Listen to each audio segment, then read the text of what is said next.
Welcome friends.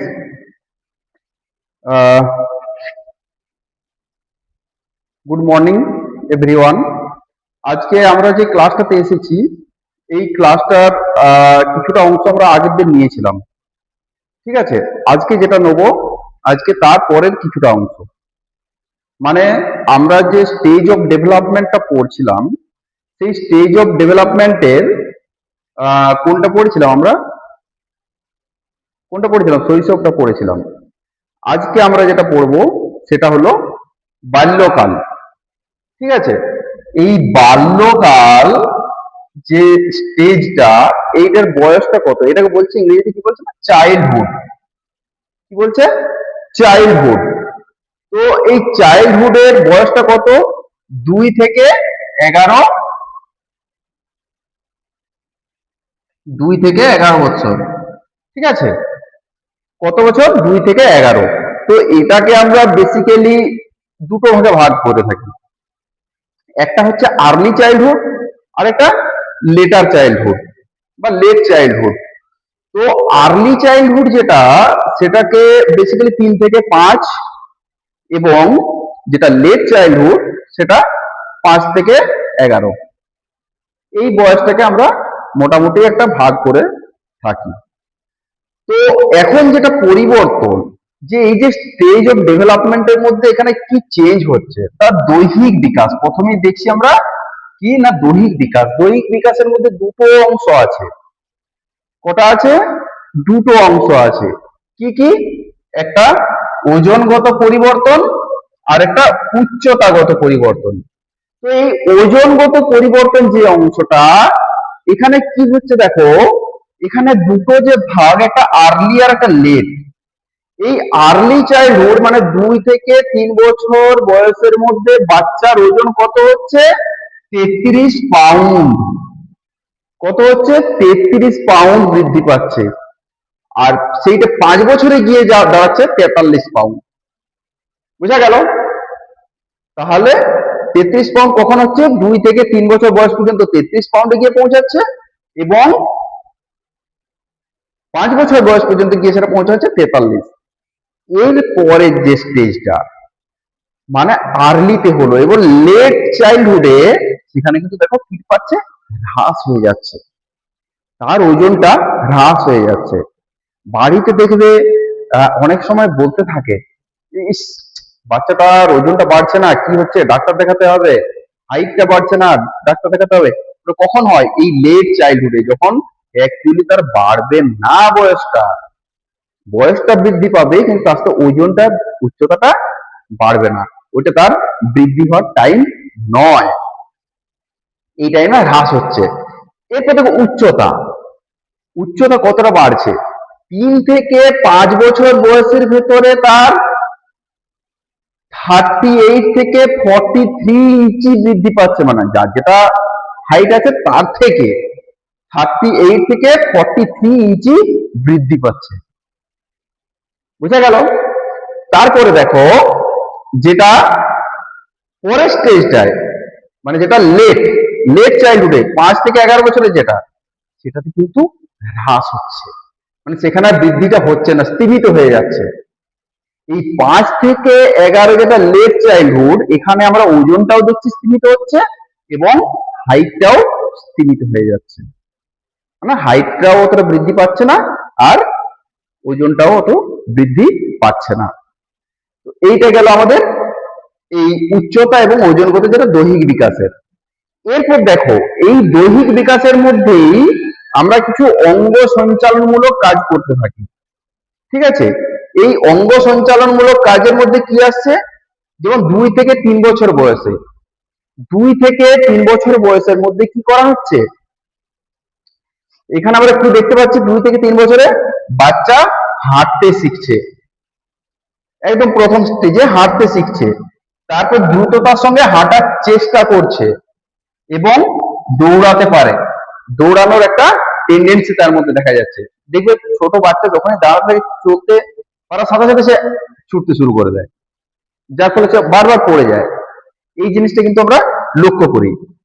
এরপর আসছে 3 থেকে 4। এই 3 থেকে 4-এ কি করছে বাচ্চা? লাফাতে শিখছে, লাফাতে শিখছে, দৌড়াতে পারছে, লাফিয়ে বল ধরতে পারছে এবং সিঁড়ি দিয়ে ওঠানামা করতে পারছে। এই স্টেজে এই 3 থেকে 4 বছর বয়সের মধ্যে এই যে অ্যাক্টিভিটি গুলো আমরা দেখতে পাচ্ছি বাচ্চার মধ্যে। ঠিক আছে, তারপর দেখো 4 থেকে 5, 4 থেকে 5-এর মধ্যে কি করছে? দ্রুত দৌড়াতে পারছে। 4 থেকে 5-এর মধ্যে দ্রুত দৌড়াতে পারছে এবং সেখানে সে লাফ দড়ি ইউজ করছে, লাফ দড়ি দিয়ে, স্কিপিং দড়ি দিয়ে সে লাফানোর চেষ্টা করছে। এটা কিন্তু হয়।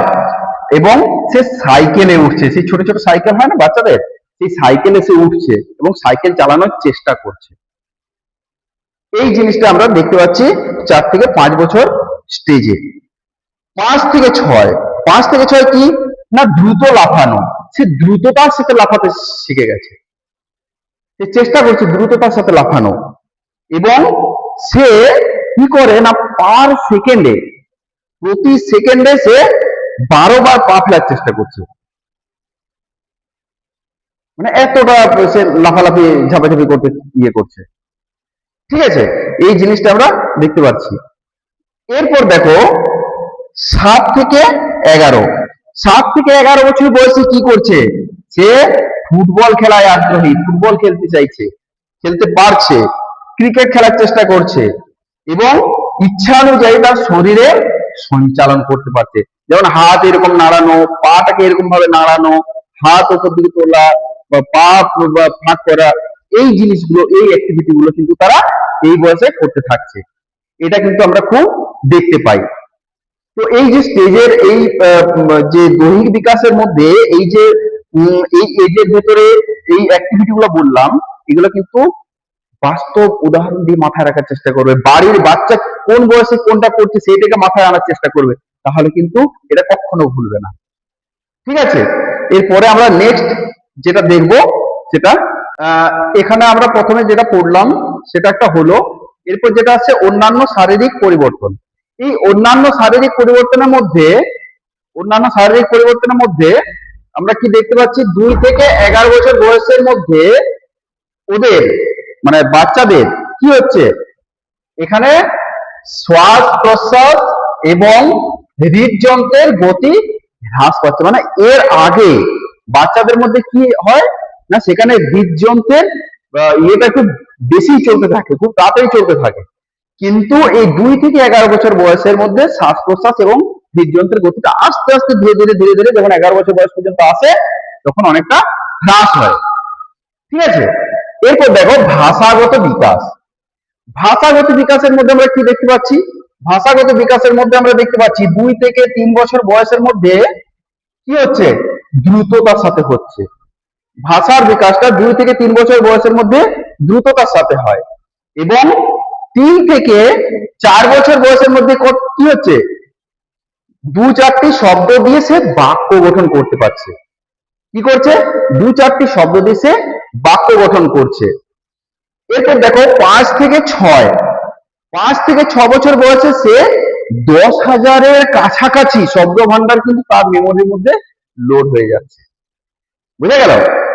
10,000-এর কাছাকাছি শব্দ সে প্রতিদিন 22টা করে শব্দ অ্যাচিভ করতে পারে, মানে শিখতে পারে। প্রতিদিন 22টা করে শব্দ শেখার মতো তার সেই সময় ক্যাপাবিলিটি তৈরি হয়ে যায়।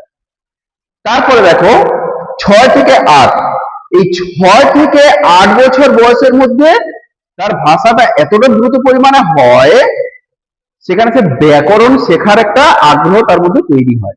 সে ব্যাকরণ শিখতে পারে, চেষ্টা করে। এবং 9 থেকে 11-তে যেটা আছে, সেই 9 থেকে 11-এর মধ্যে আমরা কি দেখতে পাচ্ছি? এখানে যে সমার্থক শব্দের ব্যবহার করছে এবং বিপরীত শব্দের ব্যবহার সে শিখছে। তো এই টাইপের ভাষাগত ব্যাকরণ গত বা ভাষার মধ্যে যে আমাদের পরিবর্তনটা, সেইটা কিন্তু আমরা বাচ্চাদের মধ্যে লক্ষ্য করতে পারি। এই জিনিসটা তোমরা বাড়িতে খুব ভালোভাবে যদি লক্ষ্য করো তাহলে কিন্তু খুব সহজে এই জিনিসটা কিন্তু তোমরা বুঝতে পারবে। এরপরে আমরা যেটা পড়বো সেটা হলো মানসিক বিকাশ। এই মানসিক বিকাশের মধ্যে যে অংশটা আছে সেখানে মানসিক বিকাশের মধ্যে পিয়াজের নাম নিশ্চয় শুনেছো, জিন পিয়াজে। এই জিন পিয়াজে এই মানসিক বিকাশকে দুটো ভাগে ভাগ করেছেন। মানসিক বিকাশের এই যে এই স্তরে, এই যেটা এখানে আমরা বাল্যকালটা দেখছি, পিয়াজে কিন্তু এই বাল্যকালটাকে দুটো ভাগে ভাগ করেছেন। একটা 2 থেকে 7, সেটা প্রি অপারেশনাল স্টেজ, আর একটা 7 থেকে 11, সেটা কংক্রিট অপারেশনাল স্টেজ।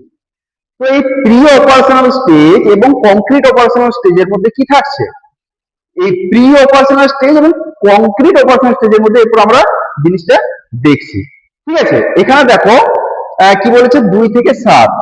2 থেকে 7-এর মধ্যে বাচ্চারা কি করতে শিখছে না, এই বয়সে বাচ্চারা বেশ কিছু অ্যাক্টিভিটি এই সময় আমরা তাদের মধ্যে দেখতে পাচ্ছি। সেটা কি, তাদের মধ্যে সাংকেতিক চিহ্ন, সাংকেতিক চিন্তন, সাংকেতিক চিন্তনের যে ক্ষমতাটা সেটা আস্তে আস্তে তাদের মধ্যে বৃদ্ধি পাচ্ছে। ঠিক আছে, তারপরে দেখো, তারপরে বলছে বিলম্বিত অনুকরণ। এই বিলম্বিত অনুকরণ মানে কি, যে কাউকে দেখে আমরা কোনো একটা অনুকরণ করবো, সেটা একটু লেটে হচ্ছে, বিলম্বিত অনুকরণ।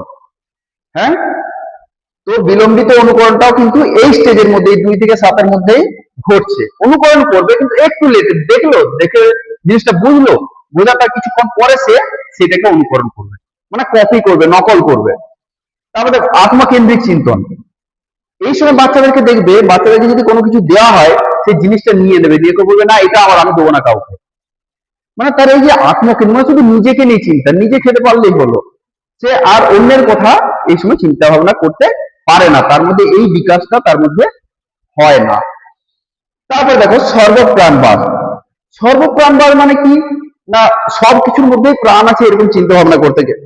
যেমন এই মেটেরিয়ালসটা, এই যে এই চকটা ধরো, ও জানে যে এই চকটা এই যে নড়ছে, তার মানে চকটার মধ্যে এটার মধ্যে প্রাণ আছে। ও এরকম সর্বপ্রাণবাদ চিন্তা ভাবনাটা তার মধ্যে আছে। তারপর একমুখী চিন্তন।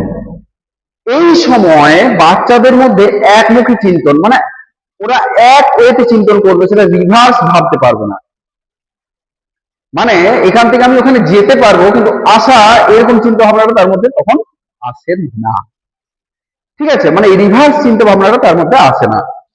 তো এইটা গেল আমাদের 2 থেকে 7 বছরের মধ্যে যেটা প্রি অপারেশনাল স্টেজ, সেইটার এই সময় বাচ্চাদের চিন্তা। দেখো এই জিনিসটা কিন্তু সিটেটেও বারবার পরীক্ষাতে আসে, সিটেটেও বারবার পরীক্ষাতে আসে, এই জিনিসগুলো কিন্তু খুব ভাইটাল। তারপর দেখো 2 থেকে 7, এই 2 থেকে 7-এর মধ্যে শ্রেণীকরণ ক্ষমতা, শ্রেণীকরণ ক্ষমতার কিন্তু তাদের বৃদ্ধি ঘটে। কিরকম, দেখো একসাথে হয়তো মাছ বা কোনো একটা পাখি এই সেই দেওয়া হলো, সাথে একটা পাথর দিয়ে দেওয়া হলো, বলে পাথরটা আলাদা হয়, পাথরটা প্রাণ নেই। এই যে এরকম বিভেদীকরণ, মানে সে আলাদা করতে শিখে যায়, জিনিসগুলোকে ক্যাটাগরি ওয়াইজ আলাদা করতে শেখে। ক্রমপর্যায় ক্ষমতা, এদের মধ্যে এই সময় এই ক্রমপর্যায়, ক্রম অনুসারে কোনটা পরে কোনটা হয়, এই ক্রমপর্যায়ের ক্ষমতাটা কিন্তু তাদের মধ্যে বৃদ্ধি পায়। এটা বৃদ্ধি পেতে কিন্তু আমরা দেখতে পাই। আরোহী চিন্তন। আরোহী চিন্তনটা কি না, দেখো আরোহী মানে আরোহণ করা, মানে নিচ থেকে উপর দিকে ওঠা। কিরকম, মানে উদাহরণ একটা একটা গল্পের বই পড়লো, তার মধ্যে সে নীতি কি আছে, গল্পের বইটা পড়ে লাস্টের নীতিটা বললো এটা তাহলে এইরকম টাইপের হতে পারে। এইটা হচ্ছে আরোহী চিন্তন, তার মধ্যে একটা বৃদ্ধি পায়, এই সময় আমরা দেখতে পাই। এবং মূর্ত চিন্তন, এই বয়সের মধ্যে আমরা এই কনক্রিট অপারেশনাল স্টেজে, মানে 7 থেকে 11-তে আমরা দেখতে পাচ্ছি তার মধ্যে মূর্ত চিন্তন বৃদ্ধি পাচ্ছে। এরপর আসছে সামাজিক বিকাশ। এই সামাজিক বিকাশে বাচ্চারা এই সময় অনেকটা সামাজিক, মানে সমাজের সাথে মেলামেশার চেষ্টা করতে থাকে, তাদের মধ্যে একটা সবাইকে বিশ্বাস করার একটা প্রবণতা তৈরি হয়। যার কাছ থেকে ভালোবাসা পাবে সে তাকে বিশ্বাস করবে, যার কাছ থেকে খাবার পাবে সে তাকেই ভালোবাসবে।